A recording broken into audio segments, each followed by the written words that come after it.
സുഹൃത്തുക്കളെ, എല്ലാവർക്കും സുഖമാണോ? ഞാൻ നിങ്ങൾക്ക് മനോഹരമായ ഒരു കാഴ്ച കാണിച്ചു തരാം. ഇത് നോക്കിയേ, അയ്യോ എത്ര സുന്ദരാണ്! നീലയും പച്ചയും കലർന്ന നദി കേട്ടോ. അയ്യോ എന്താ രസം നോക്കിയേ.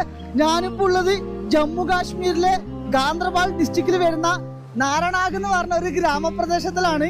ഈ ഒരു നദി എന്ന് പറയുന്നത് ഗാംഗ്വാൾ തടാകത്തിൽ നിന്ന് ഉത്ഭവിച്ചു വരുന്നത് കേട്ടോ. ഏകദേശം 3500 മീറ്ററിലാണ് ഗാംഗ്വാൾ തടാകം സ്ഥിതി ചെയ്യുന്നത്. അതൊരു മഞ്ഞുരുകി വരുന്ന നദി. എത്ര സുന്ദരമാണല്ലേ! കാശ്മീരിലെ ഉൾഗ്രാമ പ്രദേശം എന്ന് പറയുന്നത് മൊത്തം പൈൻമര കാടുകളാണ്. അങ്ങോട്ടേക്ക് പോകാൻ കഴിയില്ല, റെസ്ട്രിക്റ്റഡ് ആണ് കേട്ടോ. അതായത് ആനിമൽസ് ഒക്കെ ഉള്ള ഒരു കാട് പരിസരമാണ്. പിന്നെ അത് മാത്രമല്ല, ഇന്ത്യൻ ആർമിന്റെ സെക്യൂർഡ് ഏരിയ കൂടിയാണ്. ഈ ഒരു സ്ഥലം നിങ്ങൾക്ക് ഇഷ്ടപ്പെട്ടോ? മുഴുവനായുള്ള വീഡിയോ നിങ്ങൾക്ക് എന്റെ യൂട്യൂബ് ചാനലിൽ കാണാം. യാത്രകൾ മനുഷ്യന് തരുന്ന ഓരോരോ അറിവുകളും നമുക്ക് അത്ര സന്തോഷമാണ് കേട്ടോ.